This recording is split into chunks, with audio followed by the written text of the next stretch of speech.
On behalf of Peace and Stability Commission. A very good evening, and thank you very much to Comrade Zizi and also to the members of the media and yourselves. On behalf of the Commission, we had an opportunity about nearly an hour ago where we presented the work that we did in the Commission over the last 2 days. And our report has been accepted and noted the issues that were raised in plenary. But the understanding is that the issues that are discussed there, they are not actually final resolutions.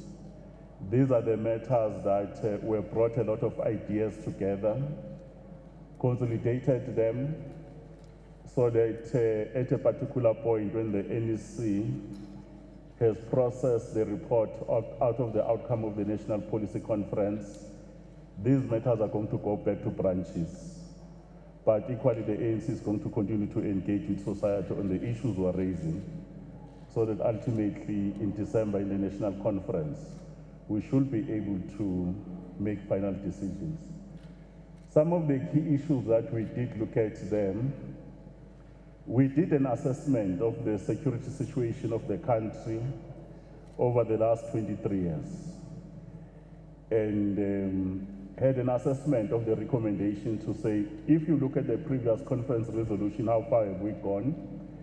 We concluded that the country, in terms of stability comparatively with other countries of the world, we are relatively stable if you look at the challenges the world faces with respect to issues of security. But at the very same time, we also reaffirmed the strategic thrust of the work we do as guided by the National Development Plan, which is Vision 2030, around the issue that people who are living in this country, they should be able to feel safe at home, in school, and everywhere. But we also have to create a capacity in the state, in the criminal justice, to deal with those particular issues. But at the very same time, we have done an assessment to say, if you look at our security architecture as a country, what are the key issues that we need to look at? And broadly, those particular themes, we did look at the main issue, which is the territorial integrity of a country, of our state, and a number of issues emerged there to say, what are we dealing with? We also had an opportunity to look at the threats to the well-being of South Africans. You know, the key issues around crime that we face. We also had an opportunity to look at the authority of the state. We also had an opportunity to look at issues of the economy. If the economy is not responding well, how does it actually migrate, being from an economic issue to become a security issue? And then the last two issues, we had an opportunity to look at the scourge of international terrorism, because our country could not be saying that it could not be spared. Every country remains vulnerable. And then lastly, it was the issues around information security and cybersecurity. Beyond that, we then had to look at a number of key decisions that we made around those particular issues. We also had an opportunity to look at what others, they normally call it, they actually call it color revolution. That countries, you normally will have challenges, that if you don't do certain things, those that seek to influence you can influence you because you've created conditions to do that. We actually had to look at it to say, are there forces that seek to undermine the authority of our country on the basis of our own issues? We have also said that we need to tighten the issues around the management of migration, which is a major issue because migration is a global phenomenon. People are moving around, it's one globe for various reasons. Others are asylum seekers, but others, they are just moving because on the basis of economic opportunities, and others are moving for various reasons. And how should we actually put legislation to deal with those issues? Those are the issues we raised. But at the very same time, in terms of a number of legislation that has a relationship just to deal with those issues, we also had to discuss the issues of our ability to say, what should we do differently to strengthen the management of our borders, which is part of territorial integrity. The use of technology there in terms of our border systems, the issues of dealing with ethical conduct and corruption in some of the officials that are there, but also to deal with the issues around illicit flow of goods that you'll find in our borders. And we say that what else do we need to do differently, but also working with the neighboring states. We also had an opportunity to look at the issues of the management of our national key points, like the airports, like others, and say, what should we do to ensure that those ports of entry, because they are able to facilitate the movement of people and goods, they are secured, and more importantly, we're more worried to say, how do we play that part to ensure that they are secured mostly by South Africans under the authority of the state, because it's an important issue.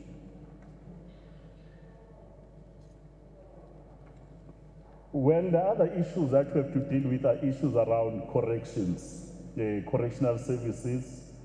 In the main then, we were dealing with an assessment to say, looking at our prisons are actually overcrowded, it's a reality. But we also have done an assessment to say who's in these prisons. And we have some numbers where we've discovered that a number of other people that are overcrowding our prisons, there's a lot of other foreign nationals that we get to be arrested. The figure that we gave was 6,440, who are actually serving in our prisons for nearly 10.6 years in the main. And if you look at that particular figure, normally we said that 4 in 10 of the 6,440, those foreign nationals, they're committing various aggressive crimes.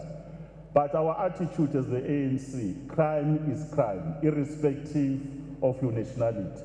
It must be dealt with. But when we did the assessment, we're also dealing with an assessment to say, how do we use our international treaties to do prisoner exchange so that we can be able to do some of those particular issues. But also to deal with overcrowding, how do we actually ensure that there is a program of rehabilitation? Those people who have petty crimes, they are integrated back into communities and be able to do certain issues. Well, we also had to deal with issues of home affairs. Generally, I think I've spoken about in the main is issues of management of migration, management of our borders, but at the very same time is how home affairs structural in terms of the fit for purpose. It becomes part and parcel of the security architecture of our country. There was a serious discussion, and we continue, we think that they play an important role. We have also said that the issues of creating an entity, not an outsourced entity, but an entity of the state, called the Border Management Authority. It will assist us to pull resources together, improve coordination, issues of efficiency. But then there is a process of reviewing a number of legislation then. The immigration law, some of the issues that we've discussed there was to say, how do we actually use migration in a manner that we can only be in a position to attract skills that the economy needs? But there are certain areas around low skills jobs where South Africans can be in a position to be able to do some of those so that you can be able to manage the tensions that you normally find in communities. That's the issue that we thought we need to be able to do. But we're also saying that as a country, we should have a credible database so that we can be able to understand who's in the country, what by what, village by village, so that you cannot have a situation where you don't know your neighborhood, so that you can be able to ensure that other matters of security are taken into account. We also dealt with the issues around defense, reaffirmed the constitutional imperatives that our sovereignty and territorial integrity is hindering on the defense force. But we also have said that the defense force can not only do matters of defense, but we can also be able to use defense as a driver of economic growth. If we can be able to develop our defense industry with respect to research, innovation, to be on the cutting edge, we can be able to actually get defense to actually contribute to the GDP, but not like in the days of apartheid where it was militarized, being used in terms of the brutality against our own people and the neighboring state, because in the past it used to contribute about 20%. That's the main work that we're looking at. With respect to the military veterans, we have reconfirmed the decisions that were taken in the past. Remember, in 2007 in Puluwan, we agreed to establish a ministry. In the meantime, there is a Ministry of Defense and Military Veterans as one. There is a strong view that we should be able to conclude the journey of actually giving a standalone ministry to be able to deal with issues of military veterans. And the suggestion is to say, before the end of this term, we should have done that. In other words, 2018-19 financial year. We have also taken a decision to say, the plight of military veterans, what are the other ways we can be able to actually create an income so that the benefits are taken care of, and also the issues of the experience that is there with military veterans. How do you use them, especially in the private security owned by South Africans, for South Africans, so that you can be able to do their deployment, including issues to say how they can help in other areas, including in the ANC, because our combatants, they were not only trained on military issues, but they were also trained politically. How can they assist in political education, issues of promoting discipline and cohesion within our ranks?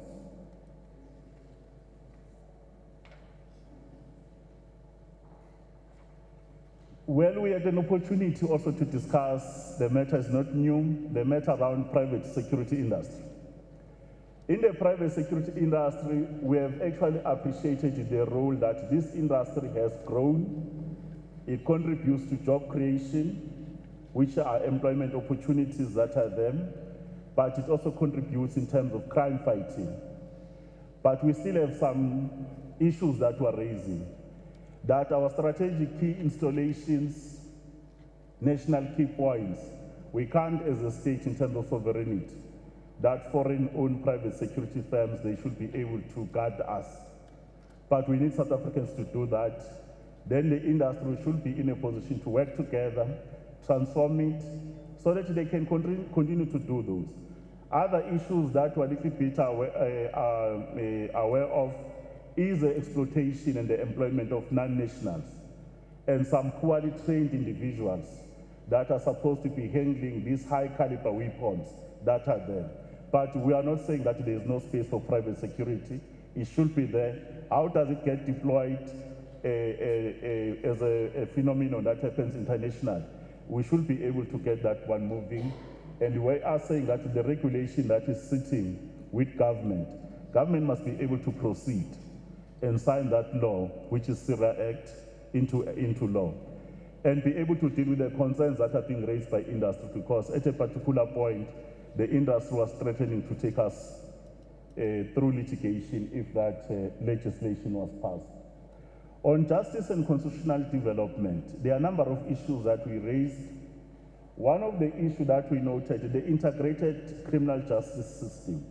A lot has been done. Remember the example we saw around the question of the World Cup. Speedy investigation, prosecution, that capacity that we created.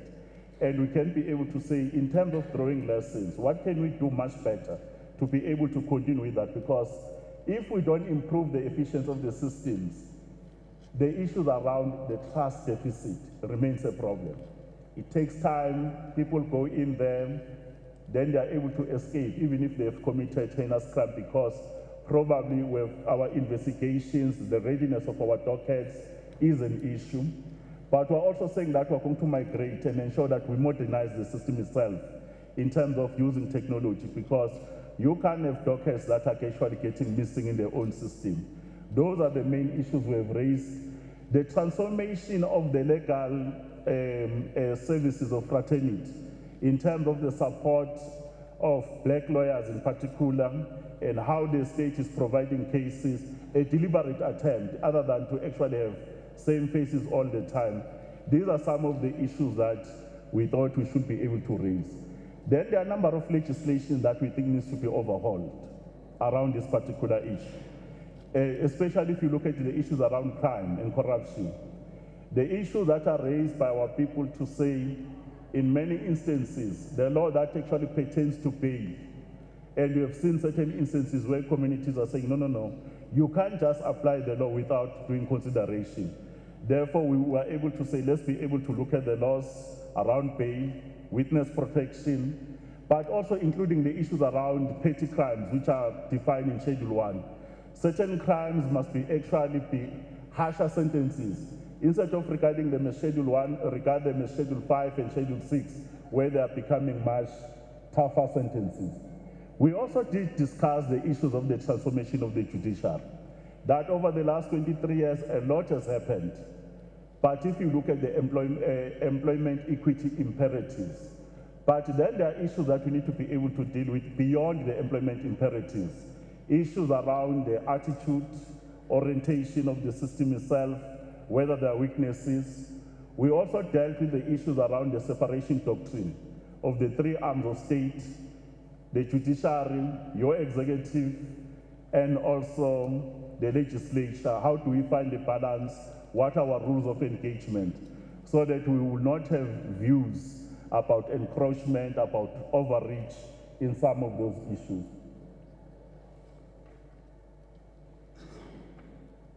On fighting crime and corruption.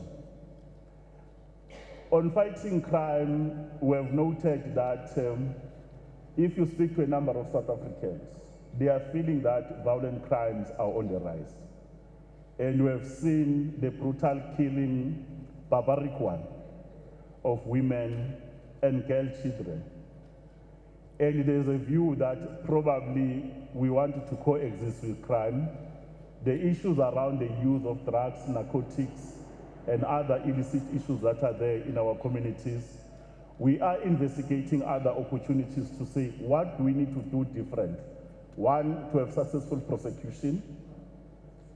Well, we also have to deal with the question of law, where normally if you are given a life sentence, but if you look at that life sentence that you are given vis-a-vis the law that actually deals with parole, you sometimes, after a particular period, normally around 25 years, you should be in a position to apply for parole.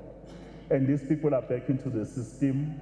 The other issues is around the parole system itself. Over the last few months, how does the system itself take into account the views of the victims into consideration? Because sometimes when people are on parole, they go back into the communities. While they're still there, even when they're on bail, they do other issues that they continue to commit crime. On corruption, we have actually continued to say the resolution that we took in the 53rd National Conference and in the last NGC, we reaffirm our decisions that we should not tolerate corruption, irrespective where it raises the ugly head in the position we hold, because it robs us of an opportunity of the resources that are there. And we should be able to deal with corruption, whether it's in the private sector, whether in the public sector, because corruption is corruption. And then we are actually looking at some of the ways that the corruption issues and the cases, because to prosecute corruption cases, it normally takes time. Normally corrupt individuals, they have the resources, they can drag matters over a number of years. And at the very same time, then you can have an impression that we are not dealing with the scourge of corruption. I think that's the summary in brief, because if you look at the security of the state and the work we do, we also discuss the economy, comrades, especially the illicit economy, the transfer pricing, the issues of the flows in terms you could see the things that are happening in our borders, but more importantly, the issues of illegal mining and the wars that are happening there. You have seen in Free State, you see in Gauteng, KwaZulu-Natal, Mpumalanga, Limpopo, everywhere. Illegal mining has become the biggest issue that is there. It has became a biggest a lucrative trade. And how are we actually going to be doing operations there to clean up the space while at the very same time the country is not robbed of the necessary resources? As I've said in the beginning, these are the issues that we have actually in principle consolidated them. Then we should be in a position to refer them back to the organization through the structures. And in December, the matters will be refined more until we actually come with clear policy position. Thanks, Comrades. Thanks, David. Any questions on that note of Zamazamas? Budvuyo. Please wait for a mic. Vuyo Mvoko, ENCA. Imake Budvuyo imake. Kumlethatha ipen ka Hazra. You'll be the first.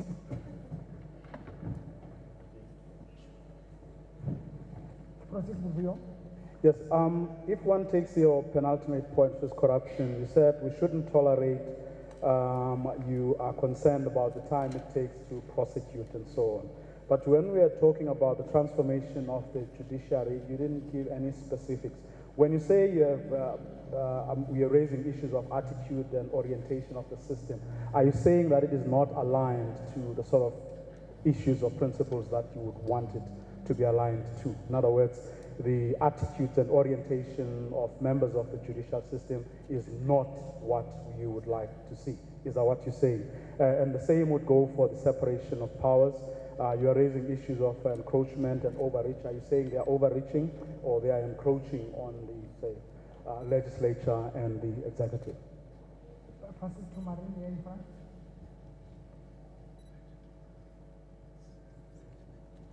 Good evening, Mariam Merton and Daily Maverick. Can you give us a little bit more clarifications in terms of the discussions you had around the authority of the state? What did the commissions feel? How do they want to define it?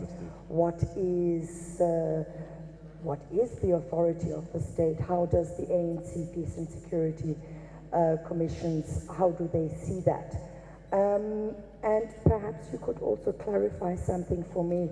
In terms of discussions with correctional services, what was the reason of focusing on 6,414 foreign nationals convicted of crimes out of a prison population of 162,000, according to Stats SA?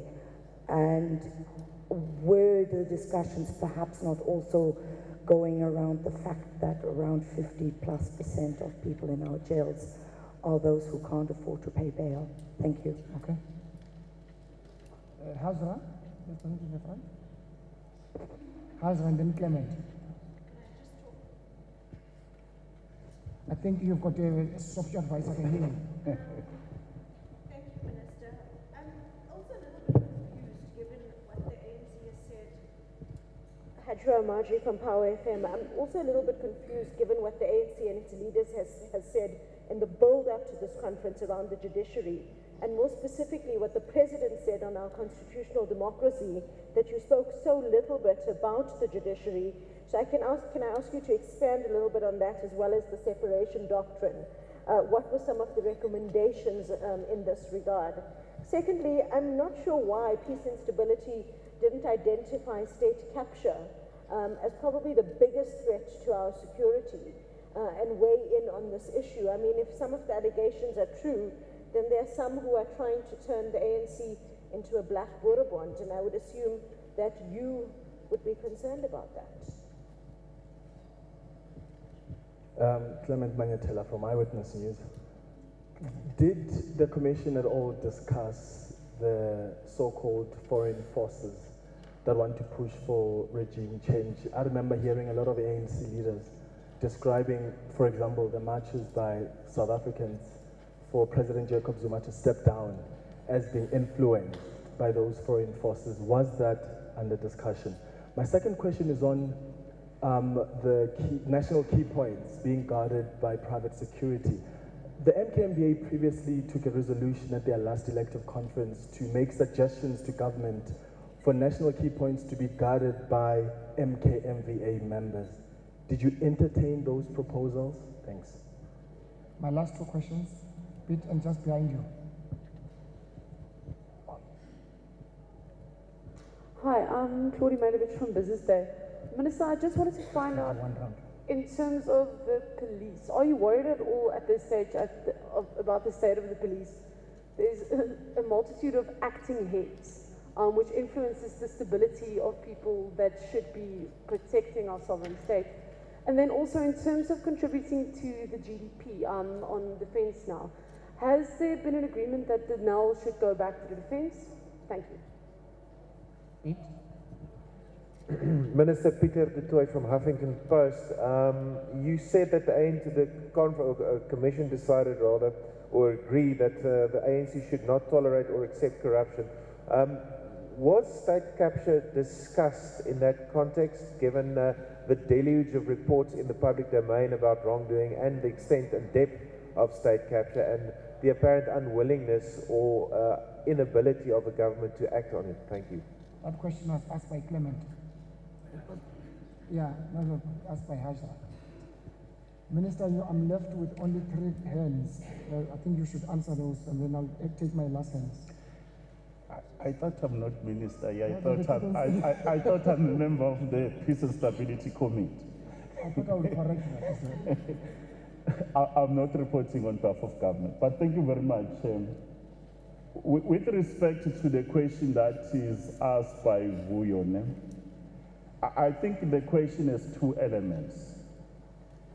One of the elements that we're trying to raise is the efficiency and the speed at which we take to actually have successful prosecution with respect to matters of corruption. And you will know that sometimes investigations are taking long, and sometimes because sometimes these people have more resources, they get the best lawyers. They drag, and we can actually start the inefficiency and the failure of an integrated justice system. It gives us problem to actually curb corruption in a manner that we could be able to say it sends a message. Irrespective of the institutions we have created, you know we have created many institutions as this ANC-led government. You have your Chapter 9 institutions, they do this work. We have your SIU that they do this work. We have the Office of the Auditor General that is them.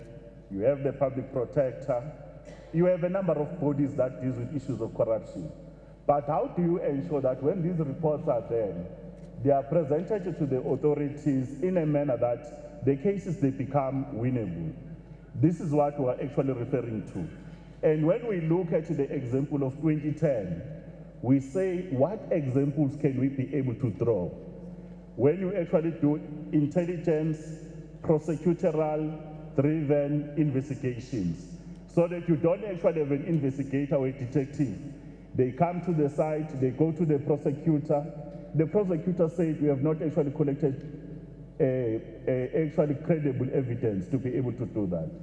I thought we should be able to deal with that when we raise the issues of integrated systems and the efficiency of the system without clouding with other issues.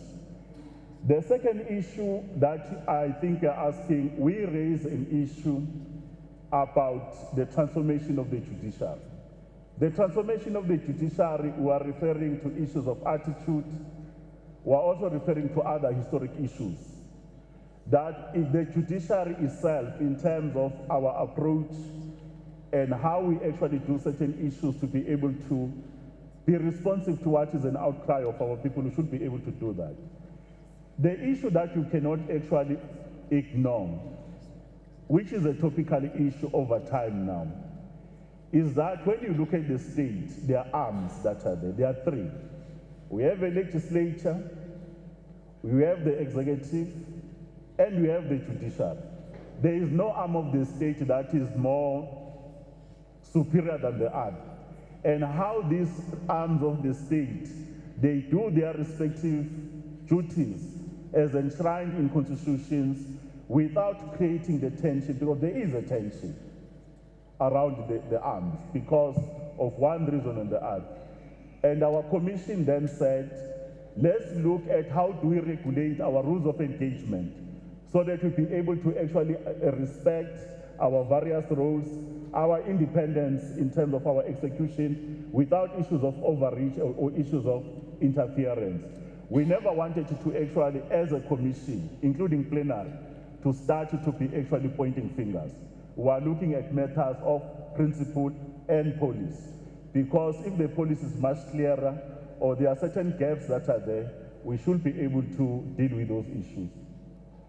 On the question asked by Miriam around the issue of the authority of the state, when we use the matters around the authority of the state, normally from the National Security Strategy or assessment, we normally refer to the matter that talks about domestic stability. The matters that we're always raising here, one of them is the issues of violent protest, which is an issue that we normally talk about, whether in the education sector, whether in the public transport sector, whether for service delivery reasons. Those are some of the issues that we talk about. But in the same space, when you speak about the authority of the state, we are also talking about issues around crime, your transnational organized crime and other forms of crime. But if you find time, just look at the discussion document. We never wanted you to go through this statement in detail. But those are generally issues that do you deal with them as you look at the outcomes, which is outcome number 3 in terms of the government language there. With respect to why did we choose to single out 6,440 non-nationals? The ANC is a listening organization, and there is no way when South Africans, they started to say generalization, to say foreigners are the ones that are causing criminality. But we had to do an assessment to say what extent, if you look at our prisons, who is there, for what reason. And this is an important analysis that we've done, is to say our prison from an overcrowding point of view, the burden to the fiscus, what should we do different? Remember, countries in terms of our international agreements and treaties, we can't be able to do prisoner exchange. And this commission has said that for petty crimes, we want these people to go back to their respective countries so that they can be hanged there and serve their sentences. While those who have committed serious crimes, heinous crimes like murder and others, we want them to serve their sentences here in South Africa. We have no other reason. But when it comes to committing crime, crime is crime, irrespective of your nationality. And this is a message that as a leader of the society, we don't want to profile individuals because of their nationality here. On the issue Clement we've asked, you know that in the document, we did discuss the issues of forces seeking to undermine our revolutionary advance. It's a big discussion. But, and we've actually done an analysis what it does in various forms and what we need to do. If you can see, one of the issues we're actually talking about is issues of espionage, issues of subversion, that is them. We don't want to create an impression that South Africa is loved by everyone. We're part of the global community. We know who our friends are. We know who our enemies. But whoever wants to work with South Africa, come through the right door. Don't try to strong arm us. We are actually a country, a sovereign state. If you want to do business, do business. If you want to build friendship, do that. You know, sometimes people say because of our own mistakes, we want to do a scare tactic about a regime change. Let me just advise you how does it normally take place. You know, there are normally 4 things if they want this thing to succeed, what they call color revolution. 1, you actually establish entities that you'll use as a vehicle to influence. And we're on record. We've said certain NGOs, they play that game. Others, they play their part. Well, with the other thing that we're actually looking at, number 2, They actually look at the issues of promoting of an ideology. You know, how do you promote an ideology? There are actually certain terminologies that you use. We have seen it in Latin America and you have seen in the other countries. You use certain issues around ideology of there is no leadership, no vision, corruption, civil liberties, and this ideology get it to be actually moving. The third element is to create and cultivate leaders. You know, you create celebrity leaders, alternatives, and it takes place everywhere. Lastly, you use government failures if you want to drive color revolution. It's a doctrine in intelligence. Government failure, the ANC is to recognize that if we don't respond on issues of governance and our failures in governance, we create conducive environment for others to be able to exploit us.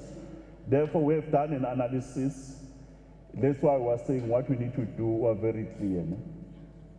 The issue around the national key points and private security. Our message, private security plays an important role in this country. It has a place in this democracy, like everywhere. Our concern is foreign ownership. Our concern is issues of espionage. Our concern is exploitation of workers and employment of non-nationals there. The last one is the poorly trained individuals and the storage of that weaponry, because the caliber of the weaponry is very powerful. What we are saying, any country worth of its sovereignty, you will never outsource your national key point. If you want to use private security, it must be South African owned private security.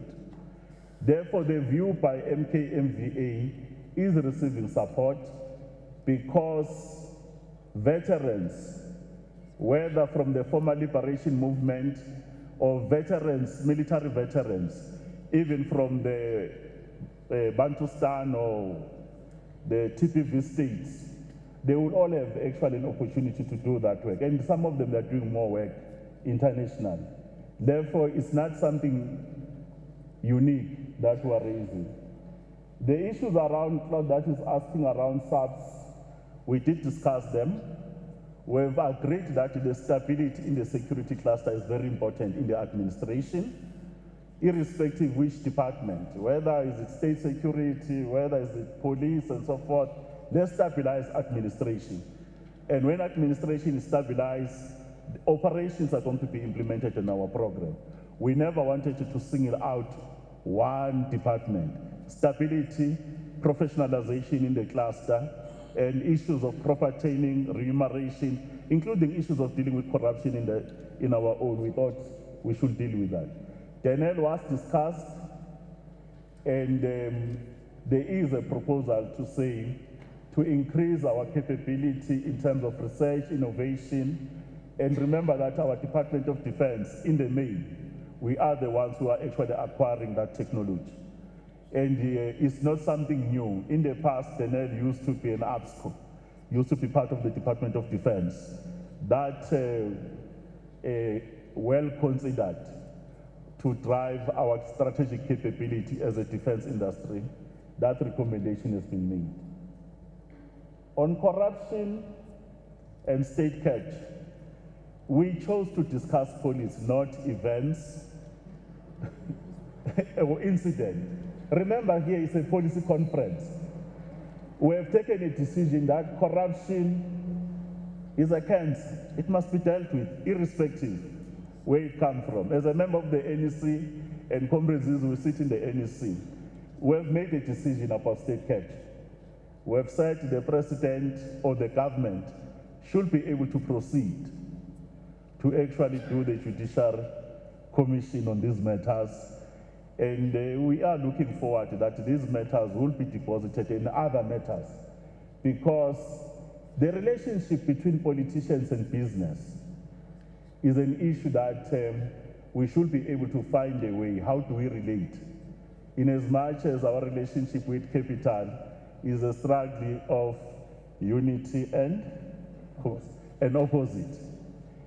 All of us were friends in business. but do they control how we think and how we do certain things? There's no one here who doesn't know a friend in business. Probably yours is not in a stock exchange, maybe mine is a cooperative.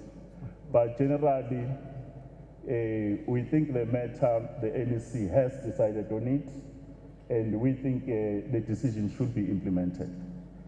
I think I've done what you asked me to do. You've done well.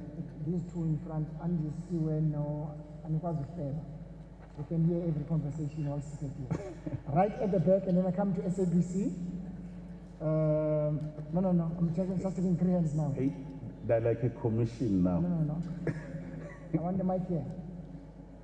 SABC behind you, and then right at the back. That's all. I'll take you in the next round.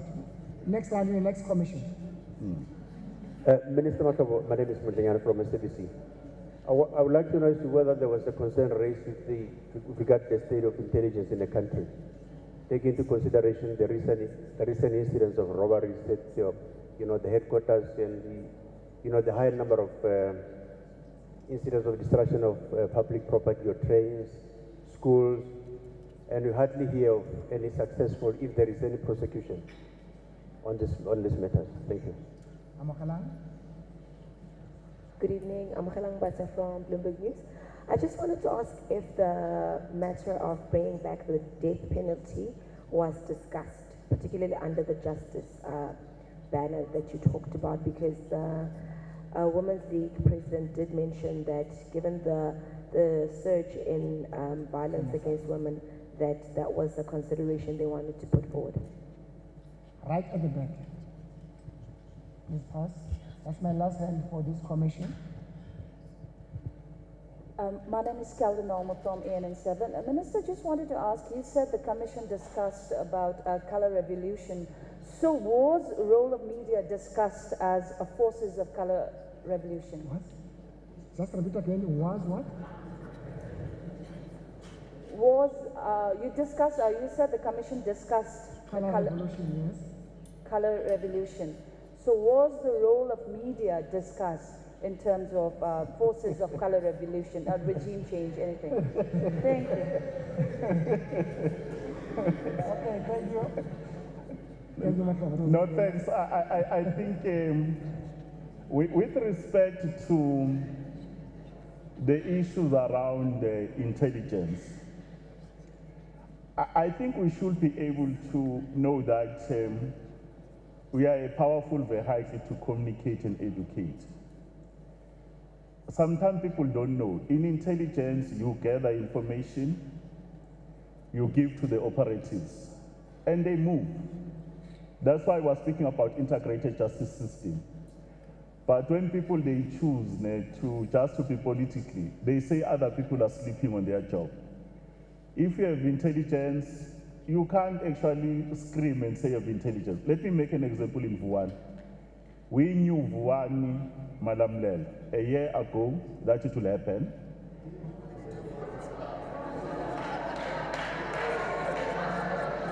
Oh. Can I proceed? Two in front. This briefing is disrupted by Bloomberg. you know, my problem is that probably one day, working with our communications team, we must be able to find time so that you familiarize yourself about certain subjects. Because some of the questions that are being asked, with due respect, they demonstrate the lack of understanding. You know, when you get intelligence, you give it to the police. There is also crime intelligence. Then you do the deployment. And when these particular issues, they don't happen, you want to find a scapegoat. Probably we have to do a closed session, then we'll take you how does the doctrine work. But in terms of actually having early warning system, what needs to happen, we can tell you. Comrade Ziz was sitting actually in the NEC. The same question was asked. Leadership of Limpopo was there. They told us that intelligence gave us information even 24 hours before it happened. And then how do we actually coordinate our work? When you get intelligence, how do you deploy? And how do you actually deploy effective?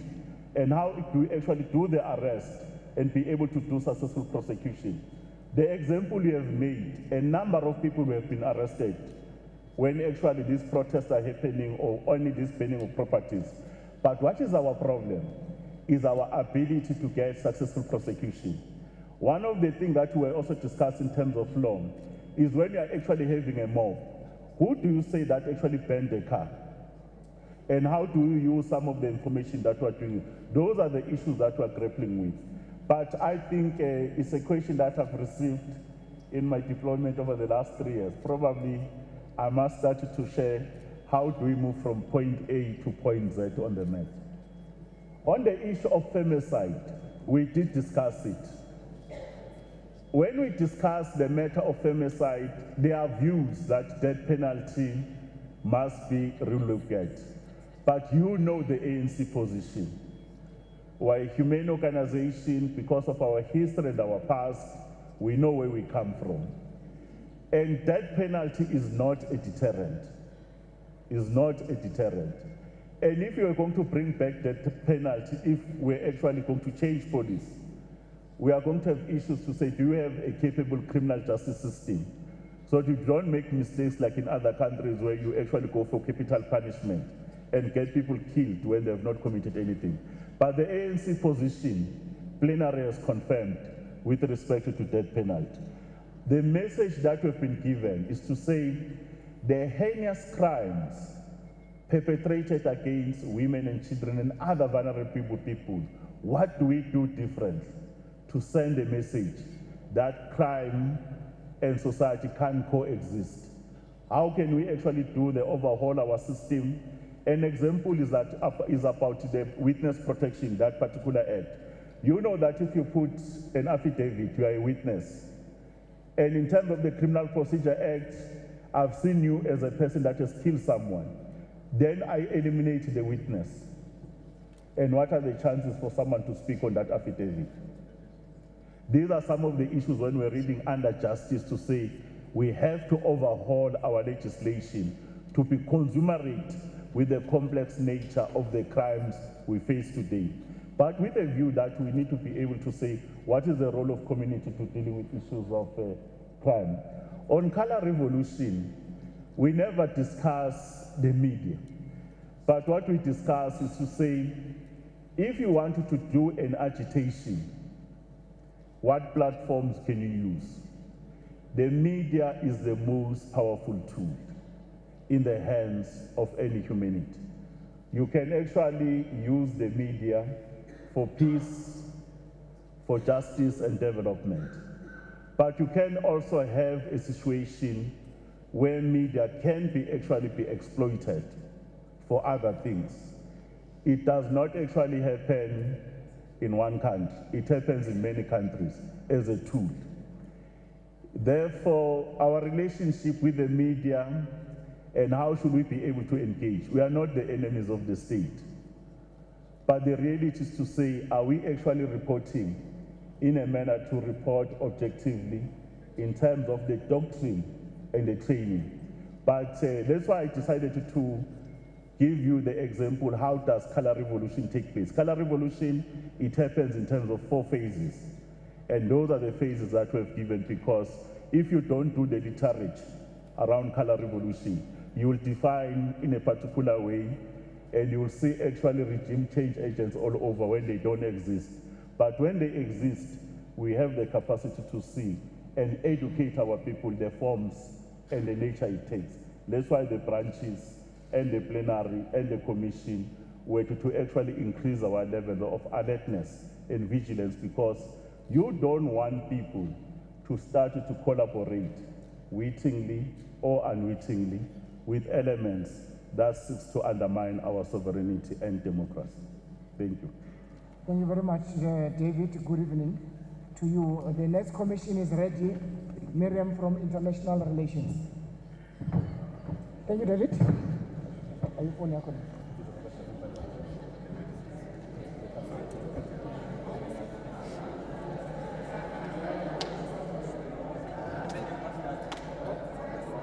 Yeah, we're rolling. I want to get. I want to so close by here.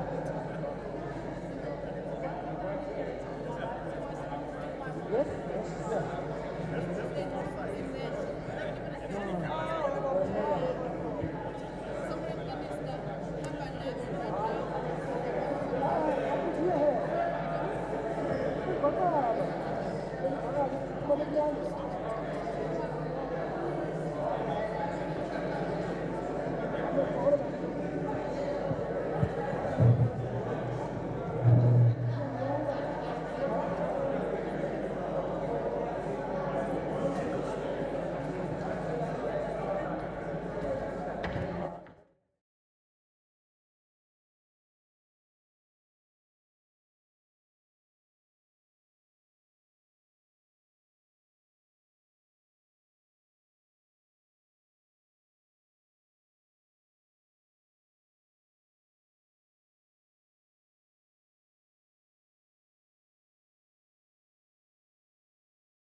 Uh, 2017. The report will be presented in themes that are reflected in our policy discussion document. And on the historic mandate of the ANC, the Commission reaffirmed the historic mandate of the ANC as outlined in the discussion document, which is progressive internationalism, but it also emphasized the ANC anti-imperialist posture. and that Africa remains central within our overall foreign policy, and that we are committed to the African agenda and the realization of a peaceful and prosperous continent as envisaged in the AU Agenda 2063. The Commission further noted that in keeping with this perspective of progressive internationalism, South Africa's engagement in the international arena must be shaped by the 6 pillars, which are the building of a better Africa and a better world, continental and international solidarity, party-to-party relations and multi-party relations, on global governance, on policy development, and of course on organizational integration of international work. On the balance of forces, the Commission reaffirmed the general assessment as outlined in the discussion document and noted the major geopolitical developments and their direct effect on Africa and its stability, considering the unpredictable and uncertain world that is characterized by increased insecurity and the rise in populism, which is the mantra of our discussion document. The Commission further reflected on the national interest document and its significance on how South Africa relates and engages with countries and parties in the world. And that in our pursuance of our national interest, we should not be narrow and we should not focus on narrow self-interest, but a host of developments that should be considered for the greater good of South Africa and the world. The Commission is of the view that our national interest should be viewed broadly and include the development and upliftment of our people, the stability of our country and the constitutional order, the growth and development of the South African economy, the growth and development of Southern Africa, and a stable and prosperous continent, and a just and equitable world order. And that as the country engages with the region, the continent, and the international community, it should seek to build an environment which can realize its national socio-economic agenda, as well as the political and security interests. The Commission further reflected, the Commission recommended that we further reformulate our strategy on the engagement within the African continent. Now on ANC's role in building a better Africa, the Commission reaffirmed the ANC Policy position on the centrality of Africa and the commitment to the implementation of AU Agenda 2063 with a focus on the revitalization of Africa and its robust engagement, strengthening of Africa's institutions and leadership, consolidation of Africa's governance structures, strengthening of Africa's unity, and silencing the guns by 2020, and the SADC integration. And all these things are highlighted in our policy discussion document. The Commission reiterated the resolution of transforming the SADC Parliamentary Forum to a full legislative body. The Commission further reaffirmed our commitment made in 2008 of hosting Pan-African Women's Organization and to provide it with all the relevant resources, and that the South African government recognizes power as part of the governance structures of the African Union that must be fully supported and allocated with sufficient resources. The Commission recommended for a special envoy to be appointed on gender equality in Africa. On ANC strategic road towards a better world, the Commission agreed with the central thrust of our policy discussion document, and specifically in relation to BRICS, the Commission noted the following. Well, it noted the importance of BRICS membership as part of our overall international relations strategy, and that South Africa's membership within BRICS must be exploited to expand our sphere of influence, and that as much, of course, the Commission noted that as much as we recognize that our trade has increased with some of our BRICS partners, that we must, however, balance the trade, but noted, that, however, that the balance of trade is still not in our favor. The Commission recommended that we continuously review and analyze the position of individual BRICS members and the role they play in advancing the world we aspire for.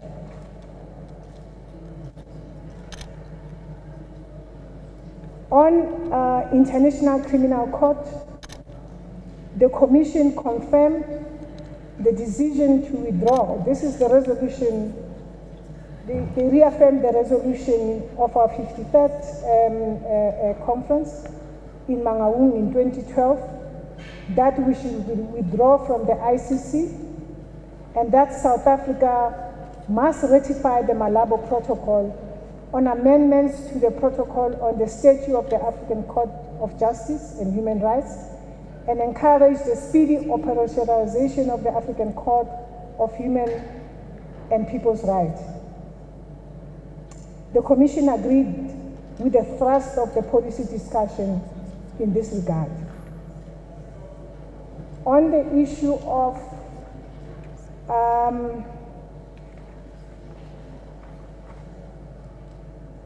continental and international solidarity, I'm cutting on other things and focusing on. Take your time, no problem. Okay, on the continental and international solidarity, specifically in relation to Swaziland, the Commission reflected on the nature of the Swazi monarchy, where the king wields executive, judicial, and legislative power. It further discussed that the people of Swaziland still suffer gross human rights violations, as well as reflected on the status of political activity of Pudemo, Swayoko, and SSN that are now prescribed as under the Anti-Terrorism Act. Accordingly, the Commission recommended that the 53rd resolution of the Mangaung Conference on Swaziland be implemented, and further recommended that the ANC explore mechanisms of strengthening its solidarity campaigns on Swaziland, and that we formalize the party-to-party relations with Pudemo, but also support the call by the people of Swaziland for unbanning of political parties and the release of all political prisoners, and that the issue of Swaziland be placed before SADC for intervention. On the issue of Western Sahara, the Commission reaffirmed the resolution on continued engagement with the African Union and the United Nations on speedy resolution of the Western Sahara issue by Morocco through the implementation of the United Nations resolution on the question of Western Sahara, and to call for the referendum to determine the Sahara self-determination. The Commission further called for the intensification of the solidarity campaign in support of the people of Western Sahara. The Commission recommended that the ANC organize, of course, study tours to Western Sahara to educate ANC cadres and the broader society about the plight of the people of Western Sahara. It further recommended that the ANC should call for the government to appoint a special envoy to Western Sahara. On the issue of Cuba, the Commission reaffirmed the 53rd National Conference resolution and reiterated the ANC's commitment to continue to support Cuba and its people. The Commission registered the disappointment with the reversal of the achieved gains with the Obama administration and recommended that the ANC strengthen its solidarity campaign with the Cuban people for the upliftment of the trade embargo.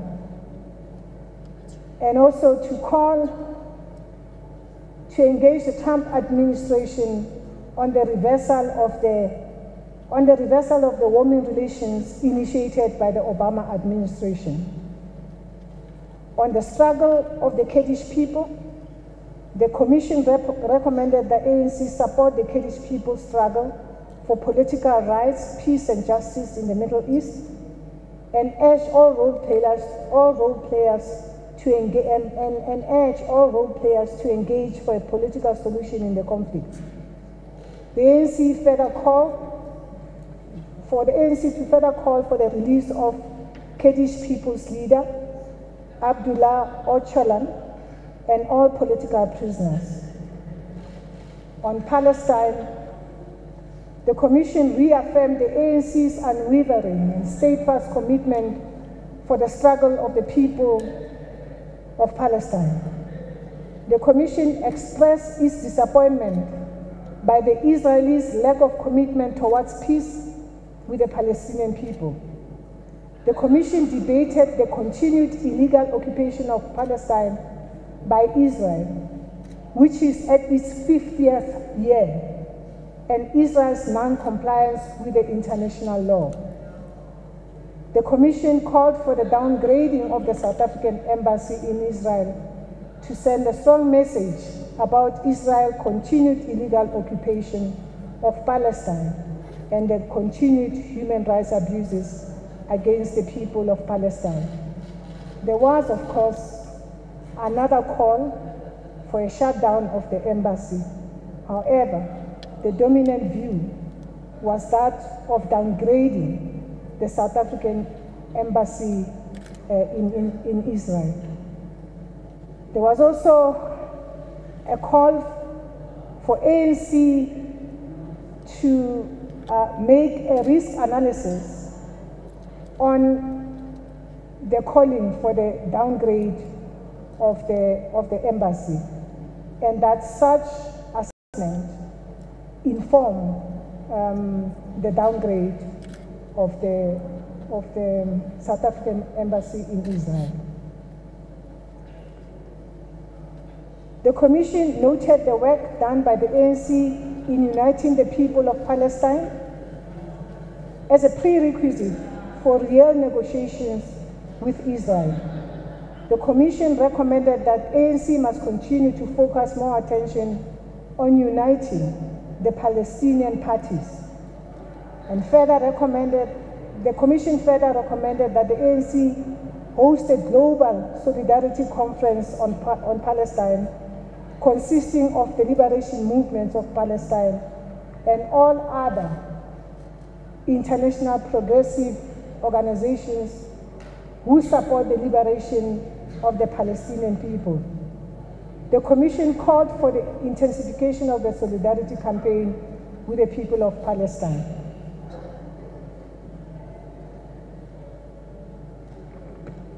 And that's all. Thanks very much, Comrade Miriam. I want to, let me start with foreign correspondence. Where is Sophie Mukwege? People who've got a direct interest in these international issues, which are very complex international relations. Where's the mic?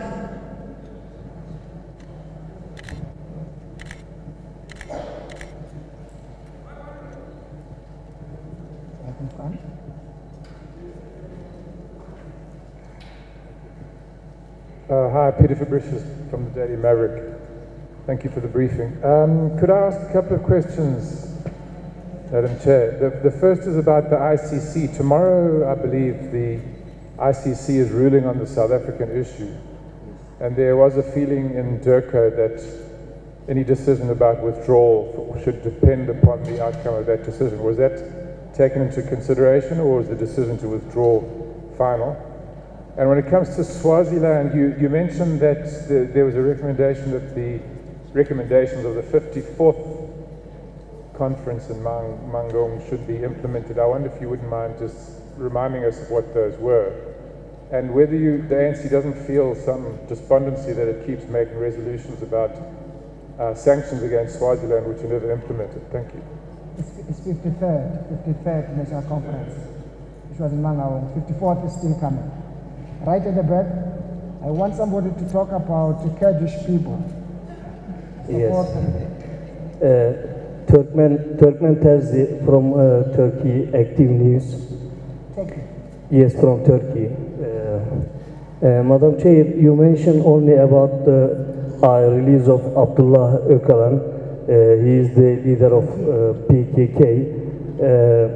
But PKK is a terrorist organization recognized by most of the countries. I want to say in Turkey, since the 15 July coup, Erdogan regime implemented the state of emergency and without indictment closed down more than 2,000 unions and 150,000 government servants they fired, and 150,000 people they detained, 50,000 jailed, and still every day 200-300 people, women, children, teachers is jailed by the Turkish government. But ANC till now never released any statement. Are human rights violation in Turkey on your agenda? Thank you very much. Thank you. Please come to my right. Karin. Karin de Plessis, I'm freelancing for the Daily Maverick. I have two questions. The first is the Special Envoy on Gender Equality in Africa. Could you please expand a little bit on what the idea is behind that, and where this envoy, would it be in Durko, where would he or she be situated? And another question on the African Union. It was, I think it's the closing day today of the African Union Summit. And the fact that we did not send someone from the presidency to the AU this time around, as is required by the AU's new reforms, does that indicate in any way a future direction of our foreign policy in relation to the AU, or was this a once-off? I didn't get that one.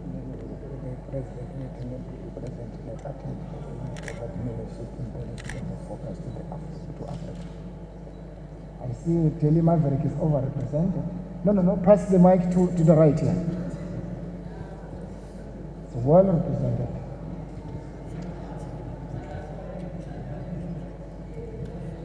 These are my last two questions. Two hands. Yes, that's Tusokumara from ARD German Radio. Were there any discussions around South Africa engaging those countries that are providing the largest number of migrants in the country, especially that we discussed in Swaziland? Were there discussions around Zimbabwe, seeing that every time there are elections, people flock into the country, and South Africa could do something about it? Were there discussions around policies that will assist South Africa to engage such countries like Zimbabwe? My name is Zengisa from the Daily Dispatch.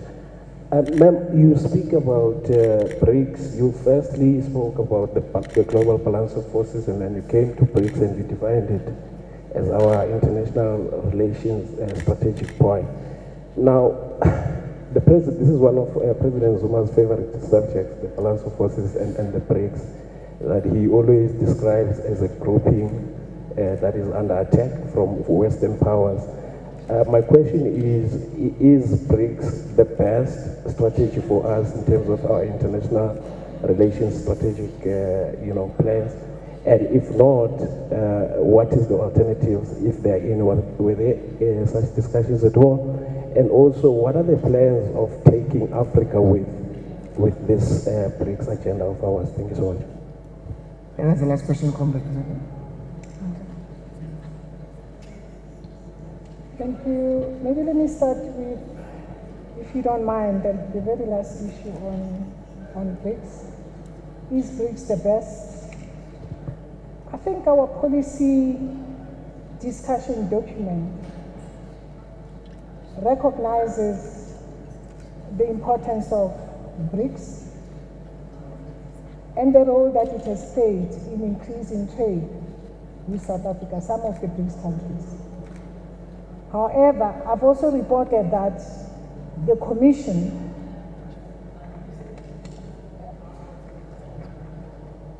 the Commission recommended that the ANC should continue to evaluate the role that is played by some of the BRICS countries in the promotion of the values and the principle of a world that we want, a world that is just, that is equitable, and that is free of exploitation of both its resources, and a world that is at peace with itself. So I think I've answered you. We acknowledge the significant role that BRICS has played in our country, but we're also mindful of the fact that we have to constantly evaluate and assess the role that it is playing, both in the continent but also in our country. On the issue of the president that didn't attend the AU, is it a shift on the position? I'm not going to be able to respond as to why the president was unable to go to AU. However, in terms of the ANC's position, we have reaffirmed, the Commission has reaffirmed its position in terms of Africa, and also the role that has to be played by AU in the African Renaissance agenda, but also all the aspects that are captured in AU's Agenda 2063. So yes, the position is still strong and committed to the AU. On the special envoy on the gender issue, remember this issue was discussed under the issue of power. The understanding in the Commission was that the special envoy will have to work within the power office on matters related to gender equality broadly, and the advancements of women's development issues. On the issue of Swaziland, yes, indeed, the Commission reaffirmed the 53rd National Conference resolution that the ANC should continuously engage with the monarchy to democratize Swaziland. And I think we've also reflected that the Commission called for the ANC to engage with the monarchy to release all political prisoners, but also to allow political parties to operate freely. And then on the ICC ruling, I thought my comrade responded to that as we're engaging with him, Comrade Mahlobo, on the aspect of that. But yes, we are considering, the fact that there is a ruling tomorrow. However, the ANC delegates and the Commission are still committed to the resolution that South Africa should withdraw from the ICC, and government should continue to exhaust all the legal processes in terms of the withdrawal issue. I thank you. Thank you very much. Comrade Miriam, surname is spelled S-A-O All right? I think we are adjourned for tonight. We'll meet tomorrow, even the plenary has adjourned. We'll meet tomorrow morning. Thanks very much, members of the media. Thank you.